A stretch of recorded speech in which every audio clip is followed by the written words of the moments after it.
Welcome to everybody, East Coast, West Coast, in between. It's a pleasure to walk you through what the IRS has as updates for this upcoming year. We're going to cover this in the following way. First of all, what are the federal tax law changes that are going to be impacted or in effect for this upcoming year? When I talk about this upcoming year, it's for tax year 2019, so it's in effect as you're doing tax returns for this year. Additional 1040 related information and correlating schedule changes. It's important to note that there have been some changes that have been made. The new Form 1040 SR, what is that and when is it that it can be used? We're going to talk about the Tax Cut and Jobs Act, or what we oftentimes refer to as the TCJA, which was enacted last year, but there are some things that we want to make sure that you're reminded about. ITINs and IP pins, and then simply for your information, some final thoughts, final things that we want to share with you. So that's what we're going to do. Again, John said that it'll probably take us about 25, 30 minutes to go through these, and then we'll leave some time at the end for some questions to be answered where my colleague, Mark Castro, will be able to help us out. So let's go ahead and take us through, and we're going to start with federal tax law changes that are in effect for this coming year. And the first thing of importance is going to be regarding the Affordable Care Act. A penalty for not having health insurance no longer applies, and that's going to be pretty exciting for tax professionals because, as we know, that was something that really was time-consuming, as you had to find out what months people had coverage, what months they didn't. So what does it mean? The elimination of an individual penalty means the following. The removal of the health insurance checkbox on Form 1040, which is no longer there. The removal of a penalty line on Form 1040 Schedule 2. And also the elimination of Form 8965, which was the exemption form that you oftentimes had to fill out if somebody didn't have insurance. So all of those are gone, which makes, of course, throughput on the tax return much easier. What we do have to remind you, though, is everything else for the Affordable Care Act still exists. So as an example, the Form 8962, and also if the state that you're doing taxes has different regulations, you're going to have to abide by those as well. So please remember to take a look at what state you're in. If they have specific mandates or rules or laws that are in place with regard to the Affordable Care Act, they still will apply. But at the federal end of things, please remember that the elimination of an individual penalty has been in place for this year. So that's good news. A little bit faster as far as working through your customers and their tax returns for this year. Next up, regarding alimony and divorces finalized in 2019 and beyond. This is important because there's a change. Alimony and separate maintenance payments for divorces that were finalized after the 31st of December of 2018, in other words, starting with 2019, will do the following. No longer be deductible as an adjustment to income by the payer spouse. That's the legal designation of the person that's paying. It's no longer have to be included as income to the receiving spouse. So in other words, if you're the one that's receiving it, you do not have to include it as far as income is concerned. For alimony payments for divorces finalized prior to 2019, the old rules will still apply. That means that there'll still be an alimony line on Form 1040 Schedule 1, line 18. So if you're ever taking a look at that schedule and you say, why is alimony here? It's because of any kind of divorce that was finalized prior to 2019, okay? If the payer spouse is claiming a deduction for alimony paid, the recipient's social security number and the date of the divorce must be entered. It is important to realize that without that they could face an auditing situation. Next up, regarding the medical threshold on Schedule A. The adjusted gross income threshold for medical expenses remains at 7.5% after it was changed with the appropriations bill of 1220. In other words, in December, there was an appropriations bill that came through. Why am I noting something that's actually the same? Well, we did this update in November, and at that time, this adjusted gross income threshold did change. However, with the appropriations bill that took place and was signed into law on the 20th of December, it goes back to what it was before. So again, if you were on this call when we did it at the beginning of December or late November, we would have been giving you a different piece of information. And that's how often things change, even between November and the beginning of tax season itself. Okay? There is a new virtual currency question on Form 1040 Schedule 1. What is it that a virtual currency question is? The IRS added the following question at the top of the Form 1040 Schedule 1, and this is what it reads. At any time during 2019, did you receive, sell, send, exchange, or otherwise acquire any financial interest in any virtual currency? The question is there to help educate taxpayers on the tax consequences of engaging in virtual currency transactions. And one of the consequences is that if a taxpayer uses virtual currency to buy something, the IRS considers this sale of a capital asset and must be reported on a Schedule D. Also, if a taxpayer receives virtual currency, it may be considered income when it is received for compensation for services performed for someone and therefore must be reported on the taxpayer's income tax return. It's important to note that the government is beginning to look at virtual currency just like any other form of receiving compensation. IRS-related information on virtual currencies can be found on the IRS website, and you might want to make sure that you take a look at that. And remember, this is a question that's being asked on every Schedule 1. It's at the top, and you are going to have to be able to answer this for your customers. These are the two places that you would go to get further information, the virtual currencies page, as well as frequently asked questions on virtual currency transactions. So please note that that is now found on your Schedule 1, and so it is important that you make sure that you answer that question because it is something that has to be answered on every single Schedule 1 that is being processed. Okay? Tax law changes for tax year 29, some new things that just took place. One of them is extended provisions. The expired extended provisions were reinstated for 2018 through 2020 as part of the appropriations bill that was signed on the 20th of December. So that's the one that we just talked about, and all of a sudden the extended provisions are back in play. So here are the relevant provisions that were extended. First of all, on the individual expired provisions, and please note that none of these exist yet on the tax year 2019 forms and instructions. Now that's changing every day, but you can begin to look, and you'll want to continue to look at that. But of course, when this appropriations bill was signed on the 20th of December, then all of a sudden those forms need to be changed. So as far as in individual expired provisions, suddenly tuition and fee deduction, the Form 8917, which is Form 1040 Schedule 1, line 21, as well as the exclusion of gain from income of foreclosed home mortgage debt, which is found on Form 982, line 1E, cheating mortgage insurance premiums as qualified mortgage interest on Schedule A, and of course, we talked about this just a moment ago, the reinstated 7.5% floor for medical deductions on Schedule A. Non-business energy property credits as found on Form 5695, and electric fuel cell vehicle credits, which is on Form 8936 and as well as Form 8910. So remember, these extenders are now back in play as they had been taken off the table, but as of the 20th of December, they're back. With regard to business expired provisions, there were 21 business-related provisions, all of which are lesser used credits or depreciation related. So we didn't want to go into all of those, but you might want to take a look and see which one of the business expired provisions were now been extended as well.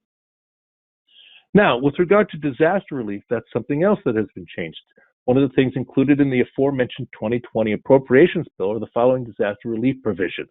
Please take a look. For any federal declared disaster zone in 2018 or 2019, the following applies. First of all, when it comes to casualty laws, the qualifying loss must exceed $500, and the 10% AGI threshold does not apply, which means a qualifying loss in an applicable federal disaster area is fully deductible after reducing it by $500. And that the loss may be taken as an itemized deduction or as an increase in the standard deduction. Now, there is a special rule for EITC and additional child tax credit as well. Qualified individuals may use the prior year earned income to calculate the 2018 or 2019 EITC and ACTC if their 2018 or 2019 earned income is less than the prior year earned income. Also, qualified individuals are those whose principal place of abode was located in a federal disaster zone on the date of the disaster or in the applicable disaster area, and such individual was displaced because of the disaster. Now, continuing on into this disaster relief, a couple other things. When it comes to casualty laws, with the suspension of the 50% AGI limitation on charitable contribution made for disaster relief, with regard to retirement-related provisions, for distributions related to federal disaster relief, the 10% penalty for early withdrawal will not apply. It can spread the taxability of their distribution over 3 years. The distribution will not be taxable if recontributed within 3 years of withdrawal. It increases the maximum loan amount to $100,000 and allows for recontribution of retirement plan withdrawals for canceled home purchases due to the eligible federal disasters. Finally, with regard to employment relief, please note that it provides a qualifying business a tax credit of 40% of wages up to $6,000 per employee paid by a disaster-affected employer to an employee from a core disaster area. So these were all put back into place on the 20th of December as part of the appropriations bill. Now, one last piece regarding changes associated with this appropriation bill that we've been talking about. Note that the IRS still needs to update relevant forms and instructions. And I was talking to Mark right before we started this call. Some of them they're beginning to already put into play, but you're going to want to watch this closely.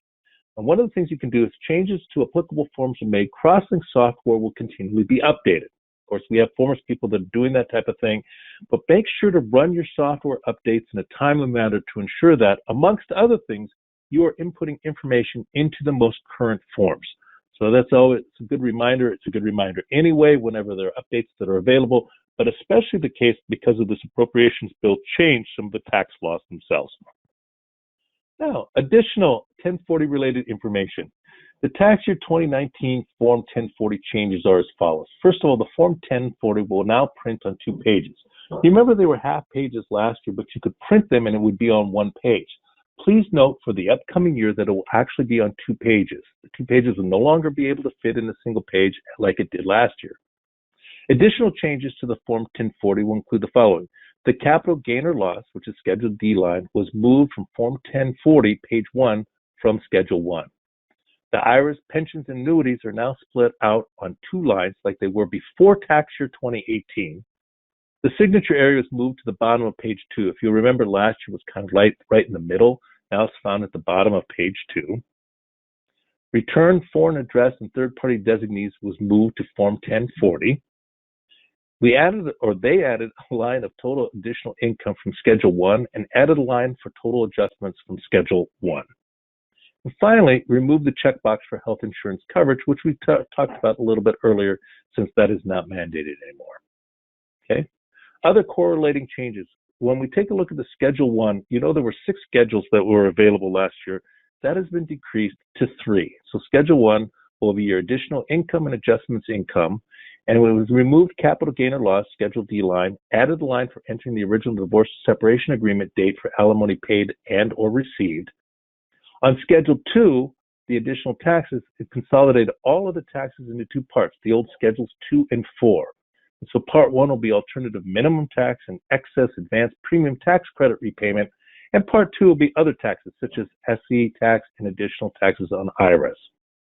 And finally, Schedule 3, which will be additional credits and payments, consolidated the credits and other payments of 2 parts, the old Schedules 3 and 5. And so you'll now have Part 1, which will be non-refundable credits, and Part 2 will be other payments and refundable credits. It's important to note when you take a look and you're adding forms to your 1040 in our program now, you'll see only these 3 schedules where you had more last year. Okay. There's also an introduction of something that's called the 1040 SR. And what the 1040 SR, it's funny, I was kind of talking to folks over the course of time over this training season that we're just completing right now. This is for U.S. income tax return for seniors. First of all, the form was mandated by the Tax Cuts and Jobs Act. So please note that this was something that was mandated by law, and it's for taxpayers 65 years or older, and was designed to improve readability for older taxpayers with declining vision. Okay, all good. What is it? It's identical. Please note that it's absolutely identical to our Form 1040 with the exception of having a larger font size and inclusion of a standard deduction table for taxpayers over 65 and or blind. So in other words, it shares the exact same instructions as our 1040, and the only impact for those that use the tax software in which the version of 1040 will print from the program. So in other words, it will print from the program in a larger font. Please note that it's this simple. Taxpayers that are under 65 will use the 1040. You can also use the 1040 if you're over 65. However, if you're over 65, you can, if you like, use the Form 1040 SR. And where it would find in the program itself, let's see if I can pop into this very quickly. If I went into this, you'll notice right here on our Form 1040, up in the right-hand corner, there's a box that simply says 1040 SR indicator. And please note that you can only go ahead and click this, or it could potentially err out is if the individual that this tax returns for is over 65 years of age. Okay, so it's found in the right-hand corner right there. Next up, as we talked about before, TCJI reminders. Tax Cuts and Jobs Act reminders. First of all, the child tax credit. These are things that you should be aware of because they went into place last year, but they make for very, very solid reminders. So we want to make sure that you're aware of these things. First of all, child tax credit. Eligible child must have a Social Security number to qualify for a child tax credit. On top of that, for children with ITINs instead, they will qualify for credit as other dependents instead. The credit for child tax is $2,000 for each child, of which $1,400 is eligible to be refundable. And that the age qualification remains unchanged, which is under age 17.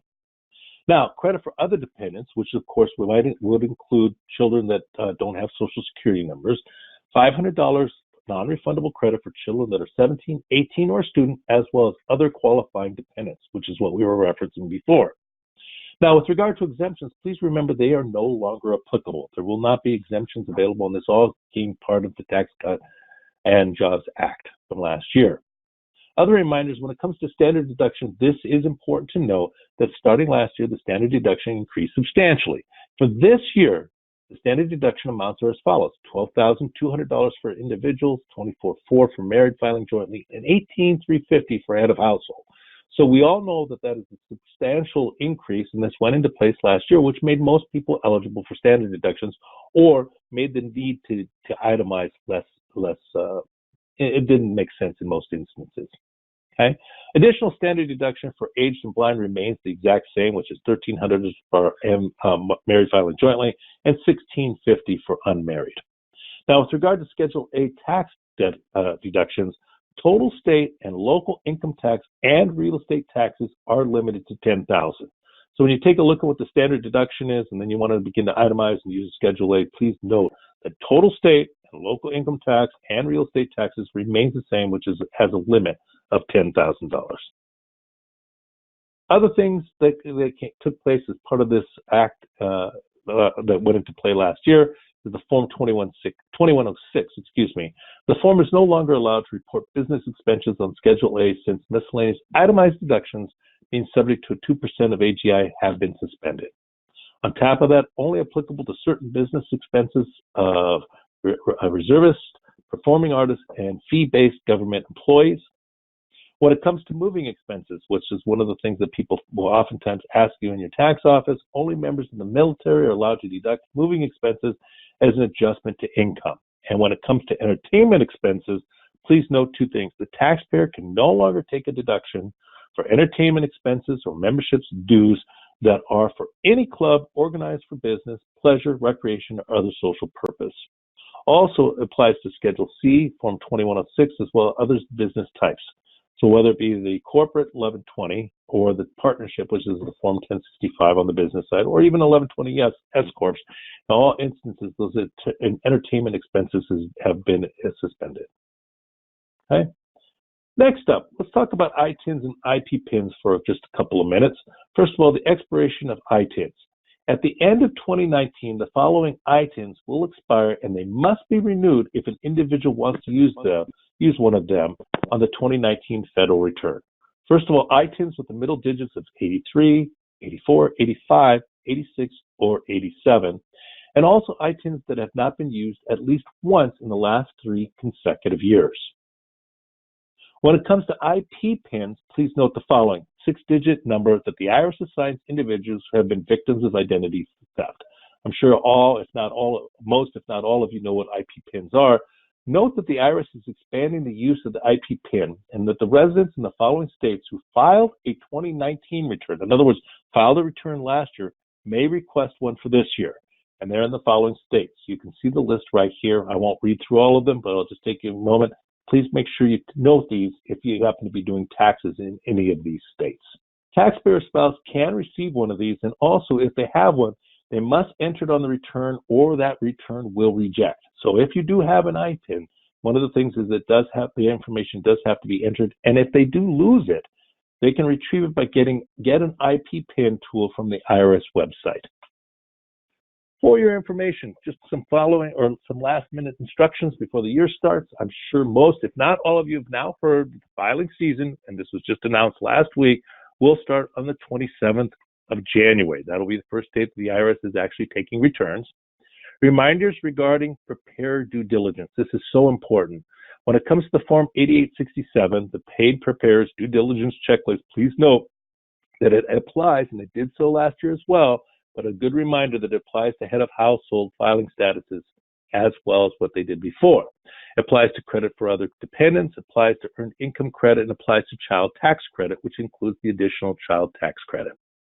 It applies to the American Opportunity Education Act, and this is the important piece to remember. The $520 penalty for failure to comply is for each credit. So it could be for the earned income tax credit, the child tax credit, so on and so forth. Head of household filing status, that $520 isn't one time on a return. If something is audited and you are out of compliance with regard to your due diligence, that $520 is for every single occurrence.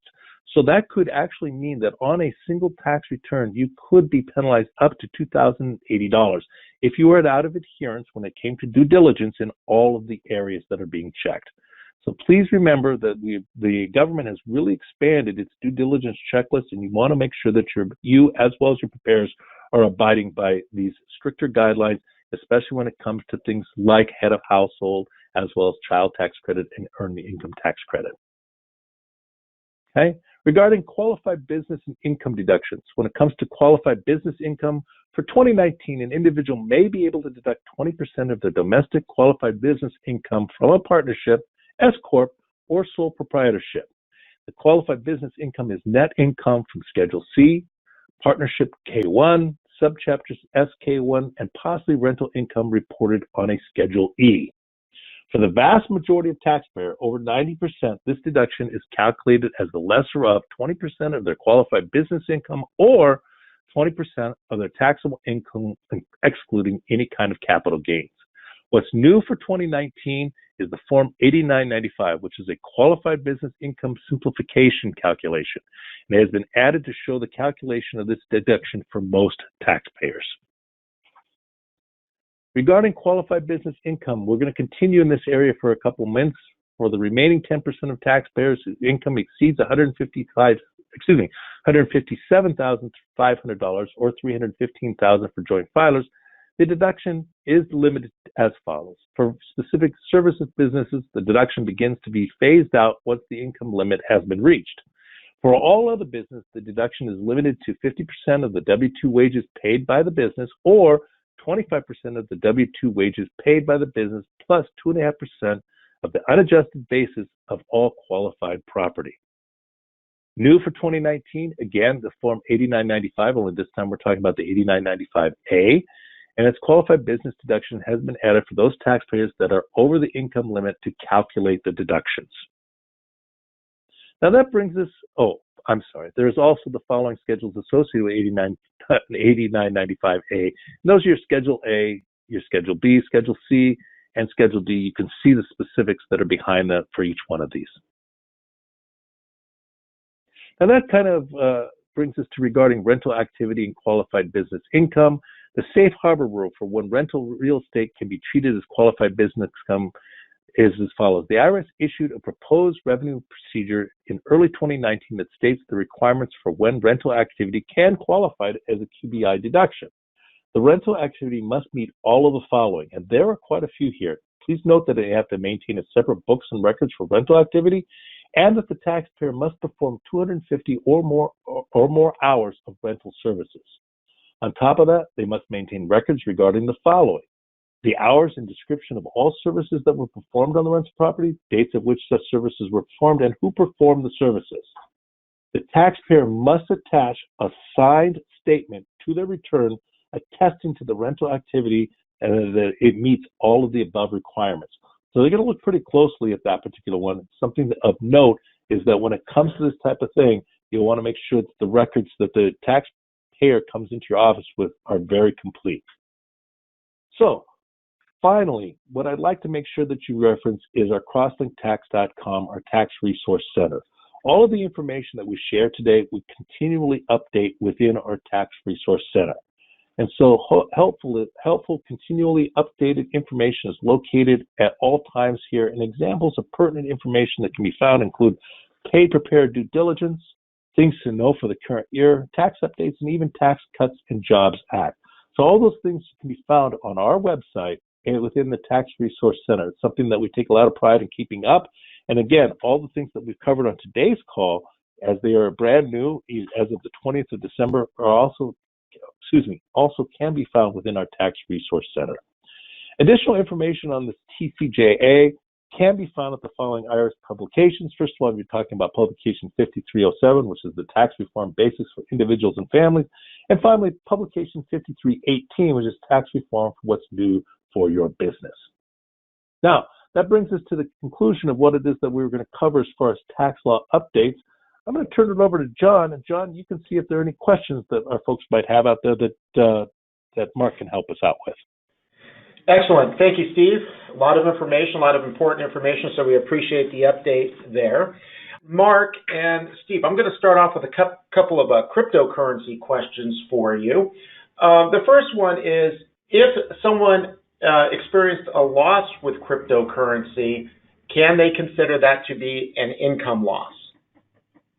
That would be, this is Mark, that would be reported on Schedule D. It's just like any other, like a sale of stock. So if you can have a loss or you can have a gain on your transactions with cryptocurrency, because the IRS does not consider it currency, they consider it a commodity. Okay. And so with that in mind, the follow-up question that is, someone who is buying and selling cryptocurrency as a job, much like a stockbroker, is that reported as a business in Schedule C? You would have to look at the rules for that. Most of the time it's on Schedule D. I don't think they're, but you'd have to look at the rules on how the IRS would actually would take that into consideration, whether it's a business or whether it's should be reported as capital gains and losses. Okay. Once again, if you have not done so already and you have questions, please go ahead and type them into the questions dialog box, and we'll do our best to get to them for you. Next question that comes up, Mark. Are due deductions need to be entered on Schedule A to carry to the state? Last year, the state was grayed out for entry.